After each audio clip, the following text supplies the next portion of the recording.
प्यारे विद्यार्थियों, आप देख रहे हैं अर्धवार्षिक परीक्षा 2022-23 के लिए विज्ञान का पेपर और इसका आंसर। ठीक है, तो इसमें देखिए प्रश्न संख्या 1 से लेके 5 तक तो 1 अंक के हैं, और प्रश्न संख्या जो 6 है ये 5 अंक का है, और प्रश्न संख्या 7 से लेकर के जो 16 तक हैं ये 4-4 अंक के रहेंगे, यानी कि बड़े प्रश्न रहेंगे। पहला जो प्रश्न है इसमें पूछा गया है रिक्त स्थानों की पूर्ति करो। कहीं पर रिक्त स्थानों की पूर्ति पहले पूछेगा, कहीं पर एमसीक्यू पूछ लेगा। तो ये आपके ऊपर डिपेंड है कि आप आपको कितना प्रिपेयर करते हो। यहाँ पे पूछा गया पहला क्वेश्चन, एक ही स्थान पर एक ही प्रकार के बड़ी मात्रा में उगाए गए पौधों को खाली स्थान कहते हैं। तो जो को एक ही स्थान पर, यानी कि हम खेत में एक ही जैसी फसल उगाते हैं, एक ही प्रकार की फसल उगाते हैं, और उसको हम क्या बोलते हैं, फसल बोलते हैं। तो इसीलिए हम क्या कहते हैं, उसको फसल कहते हैं, फसल। ठीक है, तो यहाँ पे क्या आ जाएगा आंसर, फसल। और आपके पास में इसका आंसर यहाँ पे देखो, ये फसल हो गया। इसका जो दूसरा क्वेश्चन है, हैजा खाली स्थान के द्वारा होता है। तो हैजा किसके द्वारा होता है, तो हैजा हमारा, देखो कभी भी आपको कंफ्यूजन हो तो उस क्वेश्चन को छोड़ के आगे बढ़ जाओ। लकड़ी और कोयला जलाने से वायु का क्या हो जाता है, वायु का प्रदूषण होता है। तो यहाँ पे हम क्या कह देंगे, प्रदूषण। ठीक है, हमको, मैं आपको केवल पेपर सॉल्व करना बता रहा हूँ कि कैसे सॉल्व करना है। प्रदूषण, प्रदूषण भी हो गया, तो हमारे पास दो ऑप्शन तो खत्म हो गए। अच्छा, धातुएं अम्लों से क्रिया करके क्या बनाती हैं, तो हाइड्रोजन गैस बनाती है। गैस यहाँ पे कौन सी है, तो आप देखोगे यहाँ पर सीएनजी भी गैस है, हाइड्रोजन भी गैस है। लेकिन सीएनजी देखो, वाहनों के सबसे कम प्रदूषक ईंधन जो है वो कौन सी है, सीएनजी है। तो यहाँ पे सीएनजी आ गया। ठीक है, सी एन, और फिर आप यहाँ पे जी कर दोगे, तो ये आपका सीएनजी आ गया। तो सीएनजी भी भर दिया। अब आपके पास बचा है एक तो हाइड्रोजन। तो हाइड्रोजन भी गैस है, जो कि धातुएं अम्ल से क्रिया करके क्या बोलती हैं, बनाती हैं, हाइड्रोजन गैस बनाती हैं। तो यहाँ पे हो जाएगा हाइड्रोजन। ठीक है, और इसके बाद जो है आपसे नेक्स्ट पार्ट में क्या पूछा गया है, बचा हुआ जीवाणु भर सकते हो आप, बस कुछ नहीं आपको करना है, ज़्यादा टेंशन लेना नहीं है, जीवाणु आप भर दोगे। तो यहाँ पे आपने जितने भी ऑप्शन भरे हो सारे ले लिए यहाँ से। तो इस तरह का ये आपका पेपर है, जिसमें 5 अंक आपने प्राप्त कर लिए। पहले में फसल, दूसरे में जीवाणु, तीसरे में प्रदूषण, पांचवे चौथे में आपका हाइड्रोजन, और पांचवे में सीएनजी। अब इसके बाद में आपसे पूछा क्या गया है, मिलान करना है आपको। मिलान करना है यानी कि मैच करना है। तो सबसे पहले जीवाणु जो है, अभी अभी हमने देखा कि जीवाणु को हमने हैजा में भरा था, तो जीवाणु का तो हैजा हम मैच कर देंगे। अच्छा, सबसे पहले चीज आ गया। और हमारे को क्या पता है, दही का जमना किस बैक्टीरिया से होता है, तो लैक्टोबैसिलस से होता है। तो दही का जमना लैक्टोबैसिलस से होता है। ठीक है, उसके अलावा आपको और क्या पता है, तो राइजोबियम जो है ये एक नाइट्रोजन स्थिरीकरण जीवाणु है। ठीक है, तो ये नाइट्रोजन का स्थिरीकरण करता है पौधों में। तो ये आपका इससे हो गया। अब इसके बाद बचा क्या आपका, प्रोटोजोआ। तो प्रोटोजोआ क्या है, ये मलेरिया का कारक बनता है। तो यहाँ पर जो है ये आपका चौथे ऑप्शन से मैच हो गया। बचा हुआ ऑटोमेटिकली ईस्ट जो है आपका तीसरे ऑप्शन से मैच हो जाएगा। तो इस तरह से जो है आपने मैच कर लिए, और ये आसानी से आप इस तरह से मैच कर सकते हैं। नेक्स्ट जो पार्ट है उसकी बात करते हैं। अब यहाँ पर जो है बड़े प्रश्न आ चुके हैं, जिसमें हमें क्वेश्चन पूछे गए हैं जिनके सीधे सीधे हमें आंसर्स देने हैं। तो यहाँ पे जो पहले क्वेश्चन की बात करें, यहाँ पूछा गया है रबी की फसल और खरीफ की फसल आपको बतानी है। सबसे पहले हम रबी की बात करें। ठीक है, एक रबी हो गया आपका, और दूसरा हो गया खरीफ। ठीक है, खरीफ की फसल। तो रबी की फसल कौन कौन सी होती है, तो हम रबी की फसलों में नाम लिख सकते हैं। सबसे पहला रबी की प्रमुख फसल जो है वो आपकी गेहूँ। ठीक है, गेहूँ हो जाती है।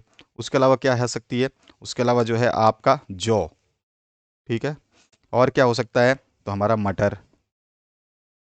और क्या हो सकता है, उसके अलावा जो है चना। और क्या हो सकता है, उसके अलावा सरसों। तो ये सारे फसलें हो गई हमारी रबी की। और खरीफ की फसलें जो है मानसूनी फसलें होती हैं, जो मानसून के शुरुआत में हिस्सों में बोई जाती हैं, जिसमें आपका मक्का, धान। धान आ गया, धान मतलब चावल ही हो गया एक तरह से। फिर आपका मक्का है। ठीक है, मक्का है। और उसके अलावा मक्का के अलावा आप क्या लिख सकते हैं, एक चीज़ आती है ज्वार। ठीक है, ज्वार आ गया। बाजरा भी है आपका, तो बाजरा भी हो गया आपका। और भी फसलें लिखना चाहें तो आपका मूंग हो गया, उड़द हो गया। मूंग हो गया। ठीक है, उड़द हो गया, कपास हो गया, जूट हो गया। अब आपको जो भी याद करना है ना, आराम से याद कर सकते हैं। मूंगफली हो गया। ठीक है, और कौन सा है आपका, सोयाबीन भी है इसमें।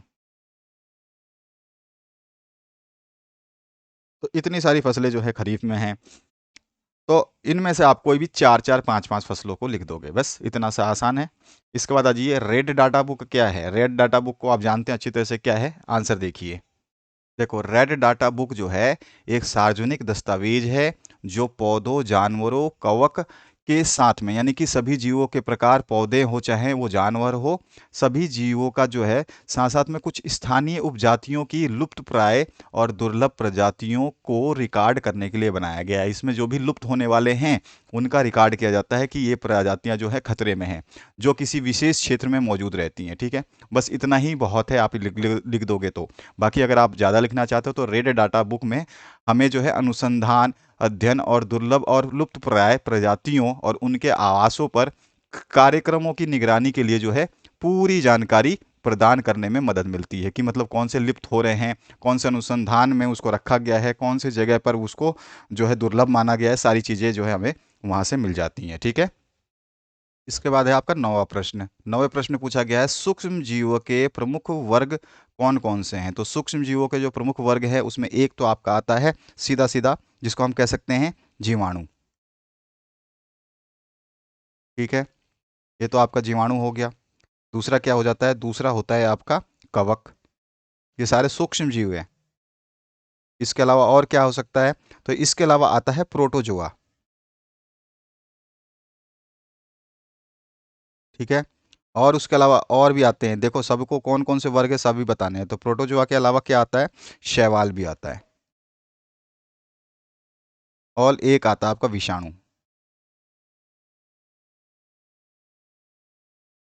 जिसको वायरस बोलते हैं ना। तो जीवाणु, कवक, विषाणु, प्रोटोजोआ और शैवाल, ये 5 जो है आपको कम से कम जो है सही तरीके से लिख देने हैं। तो बस इतना आप लिख दोगे तो आपका जो है मुख्य वर्ग जो है कंप्लीट हो जाएगा। अगले क्वेश्चन की बात करते हैं। थर्मोप्लास्टिक और थर्मोसेटिंग प्लास्टिक के मध्य अंतर को आपको स्पष्ट करना है, यानी कि दोनों के बीच में अंतर बताना है। तो अंतर कैसे बताओगे? देखो, इस तरह से बताना है आपको। जो थर्मोप्लास्टिक है और थर्मोसेटिंग है, इस तरह से लिख दोगे। देखो, थर्मोप्लास्टिक क्या होता है? जो गर्म करने पर आसानी से विकृत, यानी कि जो है उसके शेप में बदलाव कर सकते हैं, यानी कि उसके जो है आकार में आसानी से बदलाव कर सकते हैं, वही थर्मोप्लास्टिक होता है। और जिनके आकार में गर्म करने से बदलाव नहीं होता, यानी विकृत नहीं होते, वो भंग नहीं होते हैं, उनको थर्मोसेटिंग प्लास्टिक कहते हैं। ठीक है, थर्मोप्लास्टिक का और बात करें तो इसको आसानी से मोड़ा जा सकता है, क्योंकि गर्म करने से ये आसानी से विकृत हो सकते हैं ना, डिस्ट्रॉय किया जा सकता है। और ये आसानी से नहीं मोड़ा जा सकता है। इसका एग्जाम्पल देखेंगे, हम बात भी करेंगे। देखो, ये ऊष्मा के सुचालक होते हैं। जो थर्मोप्लास्टिक होते हैं ये ऊष्मा के सुचालक होते हैं, और जो थर्मोसेटिंग प्लास्टिक होते हैं ये ऊष्मा के कुचालक होते हैं। ठीक है, ये महत्वपूर्ण अंतर आप आमने सामने लिख रहे हो। और देखिए, जो खिलौने हैं ना, यहाँ पे केवल एक ही एग्जाम्पल देना, आपको ज़्यादा लंबा चौड़ा एग्जाम्पल। थर्मोप्लास्टिक का एग्जाम्पल है खिलौने। ठीक है, खिलौने जो है, सभी प्रकार के खिलौने जो बनते हैं वो थर्मोप्लास्टिक से बनते हैं। और थर्मो सेटिंग से जो है आपको दो तरह की चीज़ें बनती है। एक तो बिजली के स्विच, सबसे ज़्यादा जो आपको घरों में यूज़ करते हो, और दूसरा जो है रसोई के बर्तन, जो हम प्लेट वगैरह आजकल स्टील के ना यूज़ करके जो वो क्रॉकरी लेते हैं, जो अलग ही प्लेट आती है, वो प्लेट यूज़ करते हैं। तो इस तरह से ये आंसर आपका हो जाता है। अगला जो प्रश्न है, इसमें मोमबत्ती की ज्वाला का नामांकित चित्र बनाना है। तो मोमबत्ती की ज्वाला का आप नामांकित चित्र आसानी से बना सकते हैं। देखिए, किस तरह का चित्र आपको बनाना है और किस तरह से समझा देना है। उसमें बहुत ही ईजी है, और उसको इस तरह से समझाना है आपको। आप अपने बुक से भी इस चित्र को याद कर सकते हैं। देखो, सबसे गर्म जो होता है, ये ऊपरी हिस्सा जो है सबसे गर्म भाग माना जाता है। बीच वाला जो हिस्सा है ये कम गर्म माना जाता है, केवल कम गर्म। ठीक है, ध्यान रखना, सबसे गर्म भाग ऊपर, कम गर्म नीचे, और सबसे कम गर्म जो है उससे भी नीचे आ जाएगा। ठीक है, तो यहाँ पर देखो, आपका सबसे कम गर्म कहाँ पे आ जाएगा? नीचे की तरफ, जहाँ पे आपकी मोमबत्ती की जो बत्ती होती है ना, जो धागा होता है, वहाँ पर जो है सबसे कम गर्म बोला जाता है। बाकी ये मोमबत्ती आपको अच्छी तरह से पता है। और इसके बाद और भी आप कह सकते हो, यहाँ पर जो है आपका पूर्ण दहन का बाह्य क्षेत्र, यानी नीला वाला जो या बाहर वाला क्षेत्र होता है ना, बाहर जब भी आप किसी फ्लेम को देखोगे तो ये बाहर का क्षेत्र जो है ना, ये बाहर बाहर लाइन आपको नीले दिखाई दे रही है, लाइन से हमने कर रखा है। तो इसमें जो है पूर्ण दहन बाह्य क्षेत्र होता है, यानी कि नीला कलर का होता है। और आंशिक दहन जो है बीच में, थोड़ा सा अंदर घुस करके, बीच में ना होके थोड़ा सा अंदर घुस जाओ बस, वो आंशिक दहन वाला क्षेत्र होता है, जिसको मध्य भाग बोलते हैं, और ये पीले रंग का होता है। ठीक है, और जो बत्ती होती है ना, जो मोमबत्ती की बत्ती होती है, जो धागा होता है, धागा का जो ऊपरी भाग जो जलता रहता है ना, वहाँ पे बोलते हैं बिना जली मोमबत्ती का सबसे आंतरिक क्षेत्र। यानी कि अगर मोमबत्ती जो है जल तो रही है, लेकिन जो है उसका एक हिस्सा जो है नहीं जलता है, नीचे की तरफ का हिस्सा नहीं जलता है, उसको बोलते हैं सबसे आंतरिक क्षेत्र को, जो कि काला कलर होता है। बस इतना आपको लिख देना है, ये आपका आंसर कंप्लीट हो जाएगा। अगले क्वेश्चन की बात करते हैं, चलिए देखते हैं क्या आपसे पूछा गया है। इस प्रश्न में आपसे पूछा गया जंतु कोशिका का नामांकित चित्र बनाना है, ठीक है। और इसी के आगे जो क्वेश्चन पूछा गया मानव कोशिका का नामांकित चित्र बनाना है। तो जंतु कोशिका भी का बनाना है आपको, और मानव कोशिका का, कभी कभी पादप कोशिका का भी बोलता है, ठीक है। तो ये भी आपको ध्यान रखना है। तो दोनों तीनों चीजें हम एक साथ ही देख लेते हैं, 12वां क्वेश्चन और 13वां क्वेश्चन। तो समझिए इसको कैसे हमें करना है। यहाँ पे आप देख पा रहे हैं कि जो ये है आपका पादप कोशिका भित्ति, और यहाँ पर देखो दोनों समझा रखा है ताकि आप लोगों को कोई दिक्कत ना हो। इसमें क्या है, पादप कोशिका भी है और जंतु कोशिका भी है। हमें जंतु कोशिका को बोल रहा है बनाने को, तो हम जंतु कोशिका का नामांकित चित्र जो है बना सकते हैं। ये है जंतु कोशिका का, इस तरह से आपको बनाना है। बीच में आपको जो है केंद्रक बना देना है, और जो पादप कोशिका होती है ना, इसमें साइड में केंद्रक होता है। थोड़ा सा इसको समझ लोगे दोनों को तो आपको दिक्कत नहीं होगी। तो आप डायग्राम जो है बनाते समय ये ध्यान रखोगे कि दोनों में तुलना भी पूछा जाता है, ठीक है। उसके अलावा जो है इसमें रिक्तिका जो है व्हाइट कलर का गोला बना दोगे, छोड़ दोगे, उसमें कुछ नहीं भरोगे, ये रिक्तिका हो गई। और इसके बीच का ये पूरा पार्ट जो है रिक्तिका कहलाता है, ठीक है। बाहर जो होती है वो कोशिका झिल्ली होती है, बाहर की जो लाइन है ना, ये कोशिका झिल्ली होती है। और यहाँ पर जो है, यहाँ पर जो होती है ये वाली, थोड़ा सा आप अंदर कर दोगे, ये कोशिका भित्ति होती है।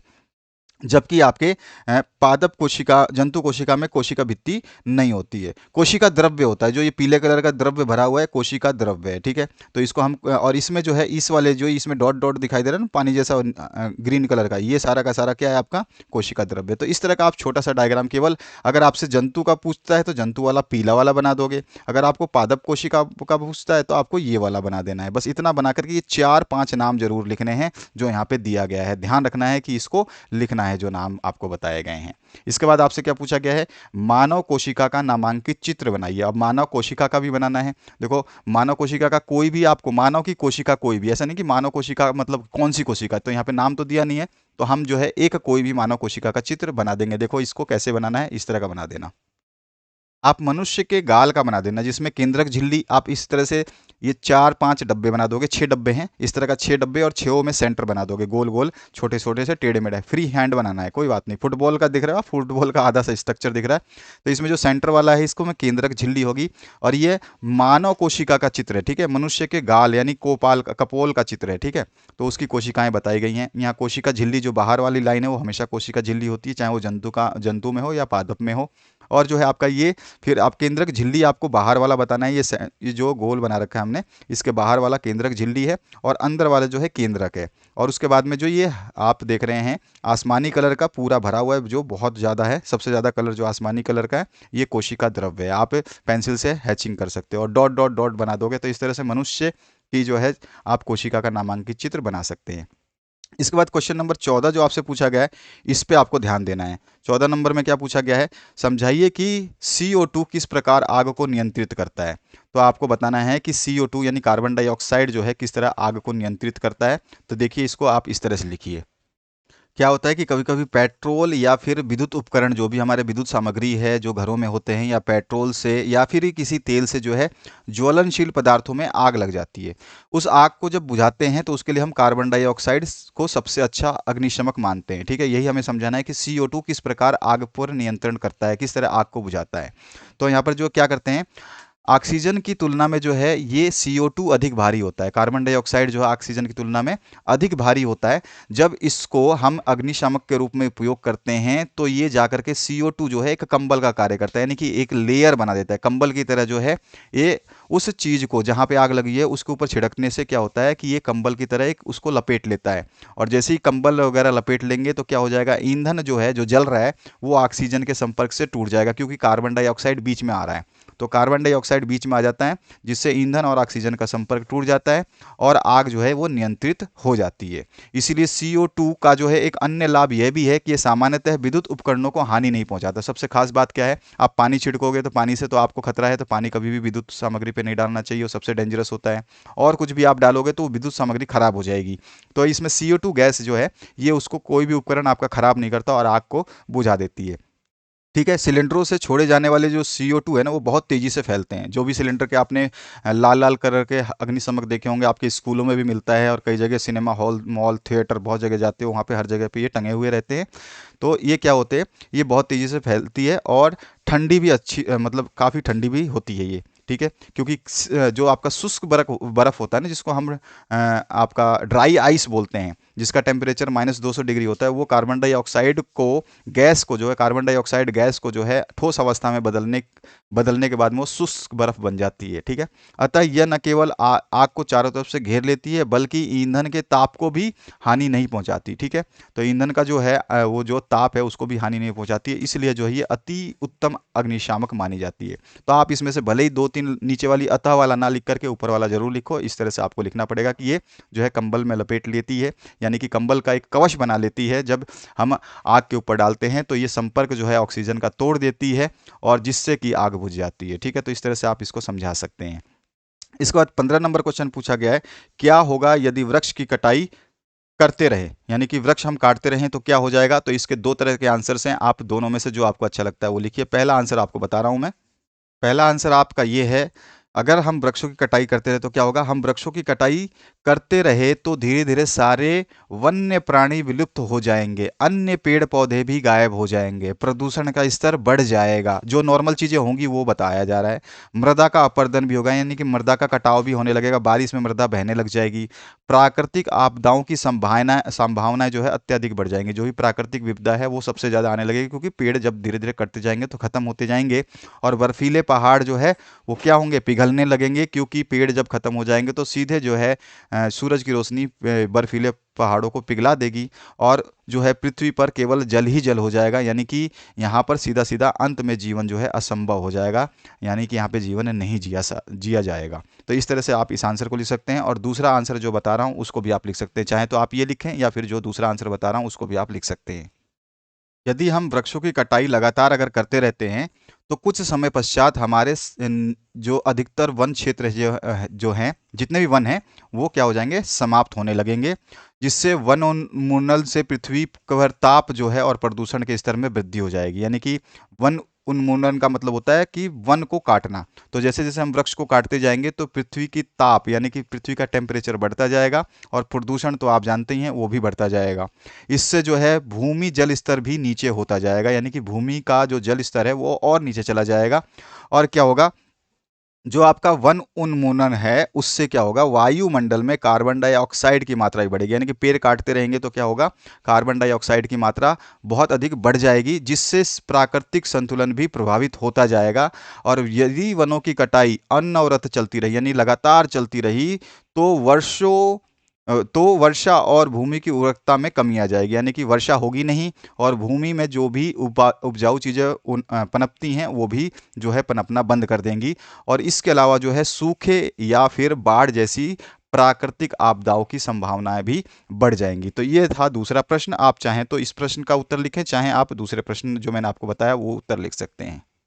अब आपसे जो 16वां प्रश्न पूछा गया है, जो पूछा गया अंतिम प्रश्न, तो हमें जैव विविधता का संरक्षण क्यों करना चाहिए, यानी कि जैव विविधता मतलब जितने भी हमारे अलग अलग प्राणीय हैं, अपने अलग अलग पौधे हैं, उन सभी की संरक्षण की आवश्यकता क्यों है। तो हमें जैव विविधता का संरक्षण इसलिए करना चाहिए क्योंकि यह हमारी राष्ट्रीय परंपरा का एक भाग है। ठीक है, ये हमारी राष्ट्रीय धरोहर है, और पौधों और जानवरों दोनों एक दूसरे पर जो है आश्रित होते हैं, यानी कि हम भी किसी न किसी पौधे पे और जानवर पे आश्रित हैं। और परिस्थिति की, यानी कि जैसे कि हम कैसे आश्रित हैं पौधों पे, पौधों से हम जो है फल फूल सब्जी प्राप्त करते हैं, और जानवरों से जो है हम आप दूध प्राप्त करते हैं, मांस प्राप्त करते हैं, और भी बहुत सारे इनसे दवाइयाँ भी प्राप्त करते हैं। तो इस तरह से जो है इनसे हम निर्भर रहते हैं, यानी कि इस पे आश्रित रहते हैं। और पारिस्थितिक तंत्र जो है उसकी संतुलन जो है बनाए रखने के लिए हमें जैव विविधता का संरक्षण करना आवश्यक है। यदि हम बात करें इसका दूसरा उत्तर आप क्या लिख सकते हो, तो आप ये उत्तर भी लिख सकते हो, आपको जो इजी लगता है वो आप लिख सकते हो। तो चलिए आप दूसरा उत्तर भी देख लीजिए। हमें हमारी जैव विविधता को बचाना चाहिए क्योंकि एकल जीव का पृथ्वी पर अस्तित्व संभव नहीं है। एकल जीव का मतलब हो गया कि जैसे जैसे जैव विविधता खत्म हो जाएंगी, यानी कि जैसे जैसे जानवर खत्म हो जाएंगे, अगर एक एक जानवर बचते रहेंगे, एक एक पेड़ उसी प्रजाति के बचते रहेंगे, तो वो अकेले नहीं जी पाएंगे। समझ गए, जैसे एक कुत्ता बच गया पूरे संसार में तो वो अकेले जिंदा नहीं रह सकता है, जैसे एक मनुष्य बच गया पूरे संसार में तो वो जिंदा नहीं रह सकता है, एक पौधा बच गया पूरे संसार में, चाहे वो किसी भी प्रकार का पौधा हो, तो वो भी जिंदा नहीं रह सकता है। तो यहाँ पे सीधा सीधा बोला है कि एक एकल जीव का, यानी कि जीव में पौधा, पक्षी, जानवर सब आ जाते हैं, हम भी आ जाते हैं, तो उस पृथ्वी पर उसका अस्तित्व संभव नहीं हो सकता। इसलिए जो है हमें जैव विविधता को बचाना चाहिए, और जैव विविधता के कारण ही पृथ्वी पर जीवों में संतुलन बना रह पाता है। इसी कारण हमें जैव विविधता का संरक्षण करना चाहिए। बाकी मैंने दोनों आंसर बताए हैं, जो आपको सही लगता है या दोनों मिक्स करके आप लिखना चाहते हैं तो इसमें से कुछ और उसमें से कुछ लिख सकते हैं। तो इस तरह का प्रश्न पत्र था जिसका हमने कंप्लीट सॉल्यूशन इस वीडियो के माध्यम से देखा। नेक्स्ट सब्जेक्ट हम जब सॉल्व करेंगे तो उसमें भी कंप्लीट सॉल्यूशन देखेंगे। अपने दोस्तों के साथ में शेयर कर देना, आपके सारे मॉडल पेपर्स प्रोवाइड किए जा रहे हैं with answers. Thank you very much, have a good day.